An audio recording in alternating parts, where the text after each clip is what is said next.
iteka. Mbese ni hehe ushaka kuzamara ubuzima bwawe bw'iteka ryose? Ni mu ijuru cyangwa ni muri Gehinomu?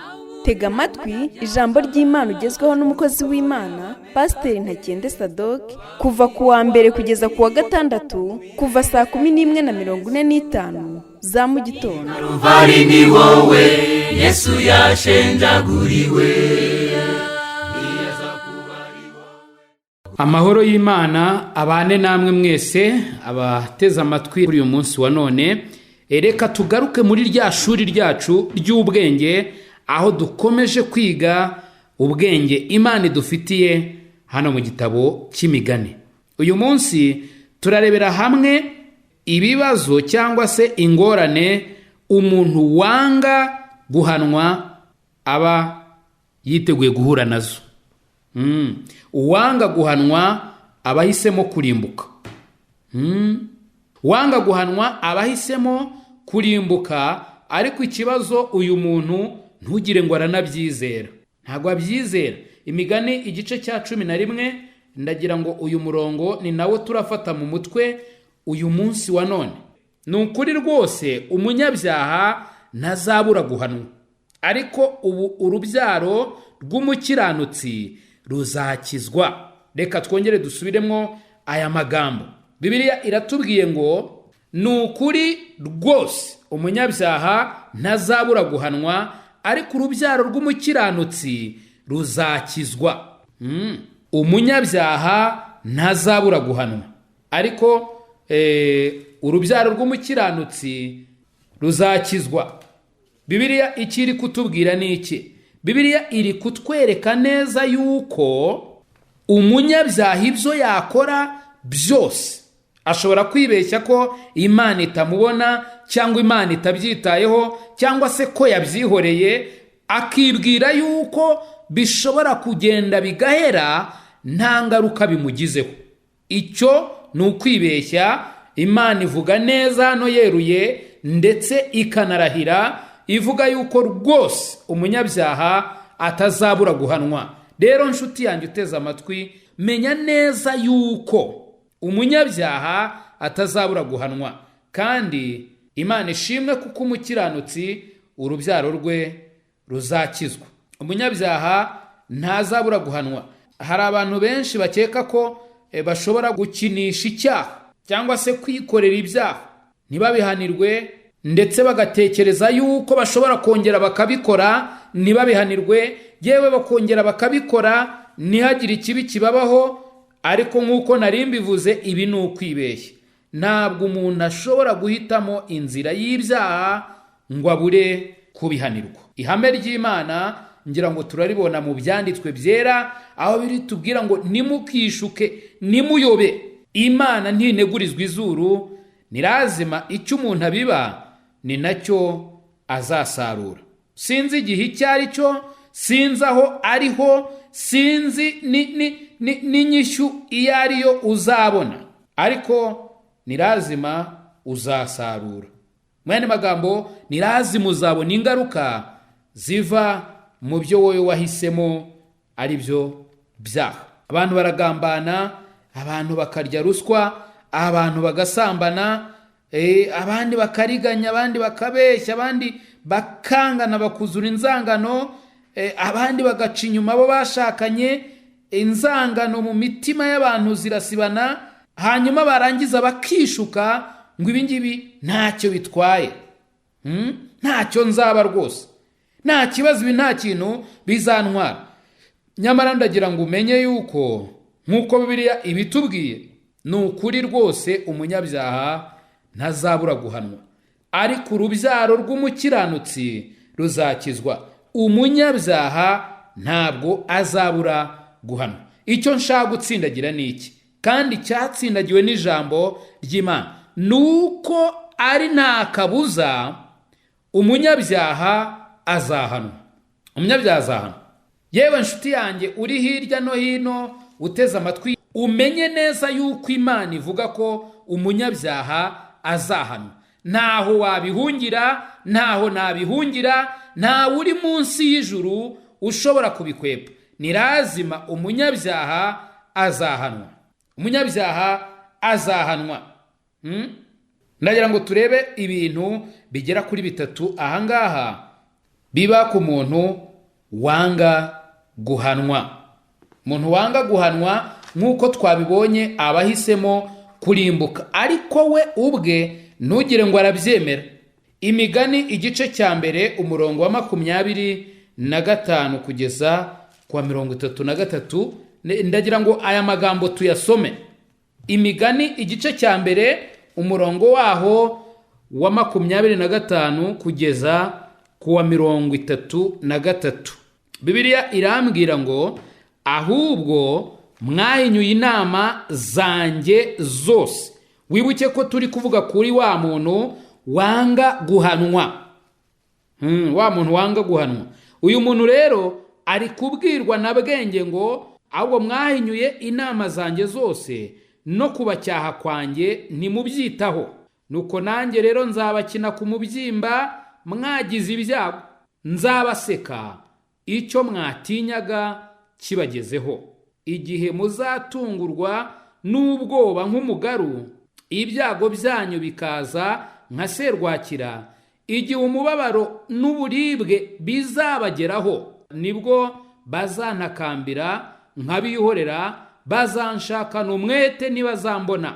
Kuko banze kumenya kandi ntibahisemo kubaha Uwiteka, ntibemeye inama zanjye, bahinyuye guhana kwanjye kose.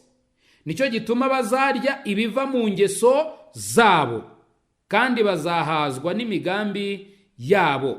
Ubuhemu bw'abaswa buzabicisha, kandi kugubwa neza kw'abapfu kuzabarimbura. Ariko unyumvira wese azaba amahoro, adendeze kandi atikanga ikibi. Ni iki nari ndimo kuvuga hano? Nuko abantu banga guhanwa bahaze cyangwa se buzuje inama zabo ubwabo mu mitima yabo ndetse no mu ntekerezo zabo, bityo bakibwira yuko nta yindi nama bakeneye, nta yindi mpanuro bakeneye, ko bo ubwabo bihagije kandi bazi neza ibyo bakwiriye gukora ndetse nuko bakwiriye kubaho ubuzima bwabo. Iki kintu ntabwo ari ikintu cy'ubwenge cyo kumva yuko wowe ubwawe wifitemo inama zawe zose ukeneye. Hari abantu nzi mu buzima busanzwe bwa hano hanze badashobora kugirwa inama namba, ariko kandi iyo urebye ingaruka zigenda zibageraho nazo ziraremereye. Rero uramenye utaba umwe mwaba bantu banga guhanwa, mwaba bantu banga kugirwa inama. Imigani igice cya 5 umurongo waho wa 11, ndagira ngo naho turebe icyo Bibiliya itubwira. Bibiliya irambwira hano ku murongo wa 11 w'igice cya 5 cy'imigani ngo amaherezo ukazaboroga, umubiri wawe umaze gushiraho, ukavuga uti ayiwe ko nanze kwigishwa, umutima wanjye ukanga guhanwa, sinumviye amajwi y'abanyigishaga kandi sintegere amatwi abampuguraga. Mu yandi magambo, icyo uri kumva hano ni umuntu urimo kwicuza. Urumva arimo kwicuza. Igihe umuborogo umugezeho, igihe umubabaro umugezeho, umubiri we umaze kumushiraho, aratakata iwe ko nanze kwigishwa. Mu yandi magambo, nanze ubwenge, nanze impanuro, none dore ibimbayeho. Hanyuma umutima we n'ubundi ugakomeza kuzura kwicuza, akavuga ati nanze guhanwa, ntabwo numviye abanyigishaga, sinateze amatwi abampuguraga. Uramenye inshuti yanjye, ntukabe umwe muri aba ngaba. Ntukigere nawe wicuza, ntukigere uvuga ngo iyo mbimenya. Iryo jambo uzaryirinde mu buzima bwawe. Umurongo wa 9, imigani 15 umurongo waho wa 9, Bibiliya irambwira ngo inzira y'umunyabyaha ni ikizira ku Uwiteka, ariko akunda ukurikira gukiranuka. Umuntu wiyobagiza ahanishwa igihano kibabaza, kandi uwanga gucyahwa azapfa. Ikuzimu no kurimbuka biri imbere y'Uwiteka, nkanswe biri mu mitima y'abantu. umukobanyi ntakunda gucyahwa kandi ntagenderera abanyabwenge. Mu yandi magambo, umukobanyi icya mbere ntakunda gucyahwa, icya kabiri ntabwo ajya agenderera abanyabwenge. Mbese ntabwo akunda kujya aho abanyabwenge bari ngo abavomeho ubwenge. Uyu ni umukobanyi. Nshuti yanjye, ntukabe umukobanyi. Imigani 29 umurongo waho wa mbere, Bibiliya irambwira ngo ucyahwa kenshi agashinga ijosi azavunagurika, atunguwe nta kizamukiza. Ucyahwa kenshi agashinga ijosi azavunagurika, atunguwe kandi nta kintu kizamukiza. Njya ntinya cyane iyo ntekereje ku bantu bumva ijambo ry'Imana umunsi ku wundi, bakaba bafite na za Bibiliya, ariko wareba imyitwarire yabo ukabona igisobanuro wayiha ari kutagonda ijosi, ahubwo bagashinga ijosi. Ibi rero biteye ubwoba, kuko icyo Imana ivuga ni lazima cyo kigomba gusohora. Imana ntibeshya, nta nubwo yibeshya, nta nubwo ibeshywa. Ibyo umuntu wese abamo n'ibyo agenderamo Imana irabibona, kandi ijambo ryayo rigomba gusohora. Bibiliya itubwiye ngo iki? Ucyahwa kenshi agashinga ijosi azavunagurika, atunguwe nta kizamukiza.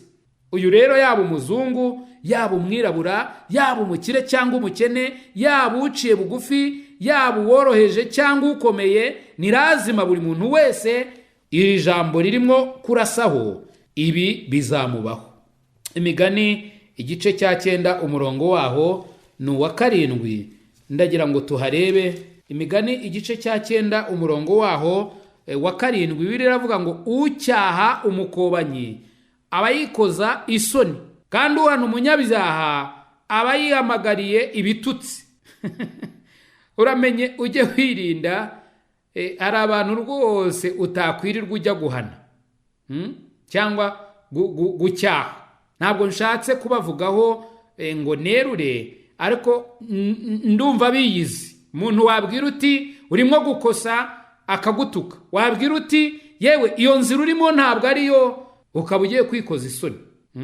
Nimubizi se? Nimubizi? Imana idufashe kandi Imana itugirire neza, kandi cyama wowe uteze amatwi ugahindura imitekerereze yawe ku bijyanye no kugirwa inama, ariko by'umwihariko inama tugirwa n'ijambo ry'Imana, hanyuma tugahitamo kuzikurikiza. Kubera iki?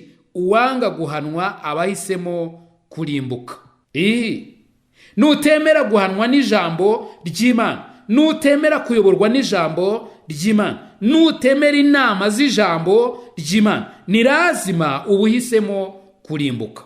Wari ukwiriye kuba umunyabwenge, ukagenzura neza ubuzima bwawe, ukareba inama uzize ukuri ziva mu ijambo ry'Imana, maze ukazikurikiza.